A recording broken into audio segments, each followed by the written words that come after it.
नमस्कार दोस्तों, आप सबका स्वागत है आपके अपने परिवार रोजगार विद प्रमोद यूट्यूब चैनल में। रख हौसला वो मंजर भी आएगा, प्यासे के पास चलकर समंदर भी आएगा। थक कर ना बैठ ए मंजिल के मुसाफिर, मंजिल भी मिलेगी और मिलने का मजा भी आएगा। तो आइए दोस्तों, इसी दौर में स्टार्ट करते हैं हम लोग जीव विज्ञान, और आज हम लोग पढ़ेंगे परिसंचरण तंत्र। तो आइए परिसंचरण तंत्र पर हम लोग बात करते हैं। यहाँ पर दोस्तों आप लोग देख पा रहे हैं, यहाँ पर लिखा है परिसंचरण तंत्र। दोस्तों परिसंचरण तंत्र तीन प्रकार के होते हैं। एक होता है खुला परिसंचरण तंत्र, एक होता है बंद परिसंचरण तंत्र, और एक होता है मिश्रित परिसंचरण तंत्र। परिसंचरण तंत्र तीन प्रकार के होते हैं।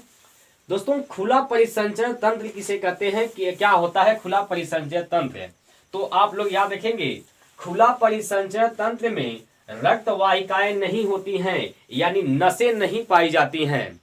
सब आप लोग जानते हैं, अगर आप खेत में जब पानी चलाते हैं, तो अगर खेत में जब पानी चला रहे हैं तो पहले एक समय था कि नाली से पानी चलाते थे खेत में, तो वो उसको कहा जाएगा खुला।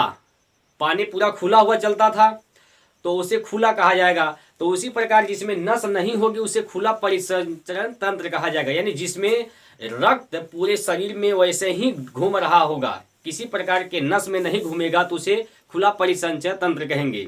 जब आप खेत में पानी चलाते थे नाली से, तो क्या आपको उस नाली में किसी प्रकार का दाब लगता था? दाब तो नहीं लगेगा, क्योंकि वहां पर नाली में किस प्रकार का दाब लगेगा? कोई दाब नहीं लगेगा। तो यहाँ पर अगर जिसमें नस नहीं होगा, वाहिकाएं नहीं होंगी, तो उसमें भी किसी प्रकार का दाब नहीं होगा। तो खुला परिसंचरण तंत्र में दोस्तों याद रखेंगे, रक्त वाहिकाएं नहीं होती हैं, और जब रक्त वाहिकाएं नहीं होंगी तो इसमें दाब भी नहीं होगा। और यह पाया किसमें जाता है? तो यह पाया जाता है दोस्तों बाह्य कंकाल तंत्र वाले जीव में, यानी जितने भी बाह्य कंकाल तंत्र वाले जीव हैं, बाह्य कंकाल जितने भी जीव का होता है, उन सभी में खुला परिसंचरण तंत्र पाया जाता है। जैसे काकरोच, तिलचट्टा जिसको बोलते हैं, वह बाह्य कंकाल तंत्र वाला होता है। आप जब उसे उठाएंगे, ऐसे उल्टा करेंगे तो पूरा रक्त उसका नीचे आ जाएगा, ऐसे करेंगे तो फिर उसका रक्त नीचे ऐसे आ जाएगा, दिखेगा। तो उसमें नस नहीं होती है, उसका जो रक्त बहता है पूरे शरीर में उसी प्रकार से बहता है, किसी प्रकार का नस नहीं होता है। ठीक है, इसके बाद दोस्तों हम पढ़ते हैं बंद परिसंचरण तंत्र। बंद परिसंचरण तंत्र क्या होता है? इसमें रक्त वाहिनियां होती हैं, मतलब नसें होती हैं।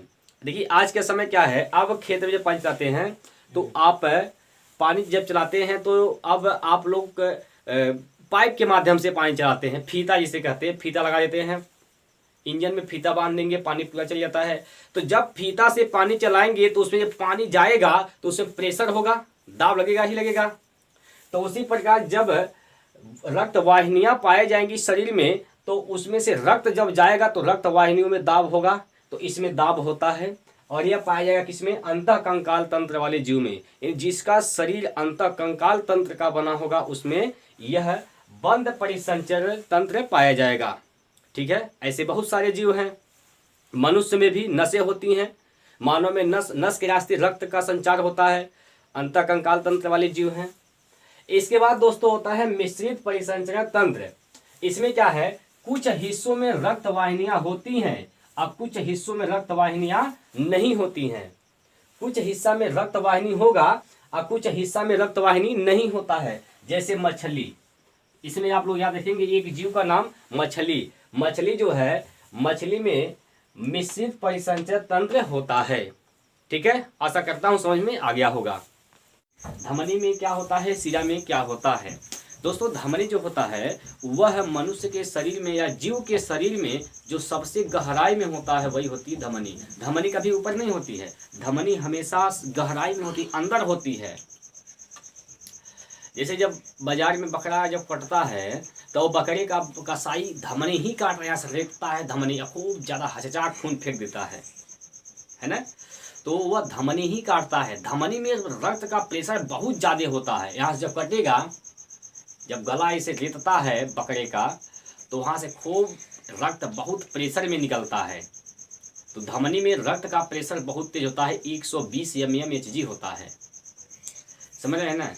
देखिए और इसमें जो धमनी होती है दोस्तों उसका रंग लाल होता है और इसमें रक्त का वापस आने का खतरा नहीं होता है। और जहाँ वो रक्त का वापस आने का खतरा नहीं होगा उसमें वाल्व की ज़रूरत भी नहीं होती है, तो धमनी में वाल्व भी नहीं होता है।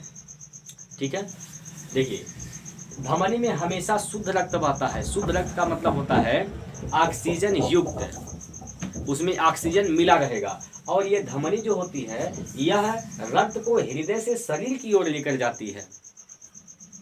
लेकिन एक तो अपवाद में याद रखेंगे, फुफ्फुस जो धमनी होती है, पल्मोनरी धमनी जो होती है, इसमें अशुद्ध रक्त बहता है और यह रक्त को हृदय से फेफड़ा की ओर लेकर जाता है। फेफड़ा रक्त को शुद्ध करता है, तो हृदय से रक्त फेफड़ा में जाता है किस लिए? शुद्ध होने के लिए, ऑक्सीजन मिलाने के लिए।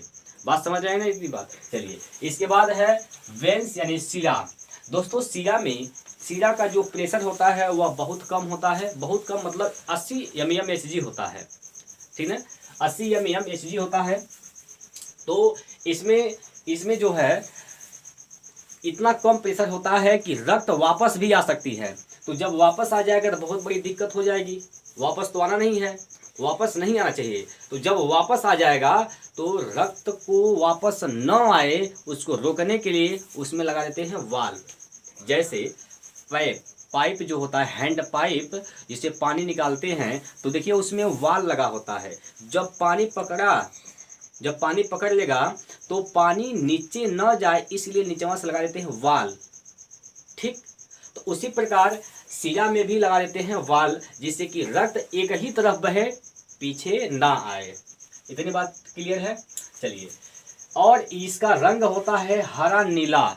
जब आप देखेंगे अपने हाथ में नस देखेंगे, ऊपर हल्का हल्का हरा और नीला रंग का नस दिख रहा है, उसी को कहते हैं शिरा। कभी कभी देखते हैं, कभी कभी लड़कियां गुस्सा जाती हैं तो नसिया काट लेती हैं। उस ससुरी नसिया काटती हैं, उनको अगर काटना ही है तो अंदर हचचा काटे खूब गहिरा, जिसे कटे का चीज धमनी कट जा।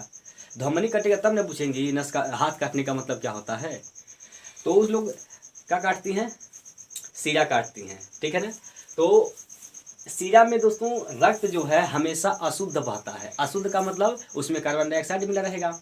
ठीक, और यह धमनी जो है रक्त को शरीर से हृदय की ओर लेकर जाती है। शरीर से किधर लेकर जाती है? हृदय की ओर। और अपवाद में याद रखेंगे पल्मोनरी शिरा यानी फुफ्फुस शिरा, इसमें शुद्ध रक्त बहता है। ये दोनों बहुत ही इंपॉर्टेंट हैं।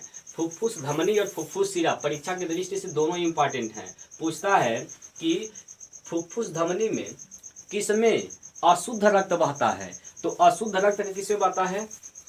वैसे तो अशुद्ध रक्त बहता है शिरा में, लेकिन ऑप्शन में शिरा देगा ही नहीं, उसमें दे देगा फुफ्फुस धमनी, तो फुफ्फुस धमनी से हो जाएगा। ठीक, फुफ्फुस शिरा में दोस्तों याद रखेंगे शुद्ध रक्त बहता है और यह रक्त को फेफड़ा से हृदय की ओर लेकर जाता है। इतनी बात तो क्लियर है, आशा करता हूँ आपको समझ में आ गया होगा। इसके बाद है मानव शरीर में रक्त का रास्ता। मनुष्य के शरीर में रक्त कैसे कैसे जाता है? मनुष्य के शरीर में रक्त कैसे कैसे जाता है? देखिए, हृदय, सबसे पहले रक्त कहाँ पहुंचा? हृदय में। हृदय के बाद पहुंचा रक्त महाधमनी में। महाधमनी के बाद धमनी में, और धमनी के बाद छोटी धमनी। छोटी धमनी के बाद केशिका। केशिका के बाद छोटी शिरा। छोटी शिरा के बाद शिरा, उसके बाद महाशिरा, फिर वापस हृदय। यह होता है रक्त का रास्ता। हृदय, महाधमनी, धमनी, छोटी धमनी, फिर केशिका। केशिका के बाद छोटी शिरा, उसके बाद शिरा, फिर महाशिरा, फिर वापस हृदय। ये रक्त का रास्ता होता है। अब दोस्तों एक चीज़ आप इसमें याद रखेंगे कि मनुष्य के शरीर में एक स्थान ऐसा है जहाँ पर शुद्ध और अशुद्ध दोनों ही प्रकार के रक्त पाए जाते हैं। वो कौन सा स्थान है? वह है केशिका। केशिका में शुद्ध और अशुद्ध दोनों ही प्रकार के रक्त मिलते हैं। ठीक है, बाकी कहीं नहीं मिलता है। ठीक है दोस्तों, आशा करता हूँ आपको समझ में आ गया होगा। फिर मिलते हैं अगले वीडियो में। तो आज के लिए इतना ही। जय हिंद, जय भारत।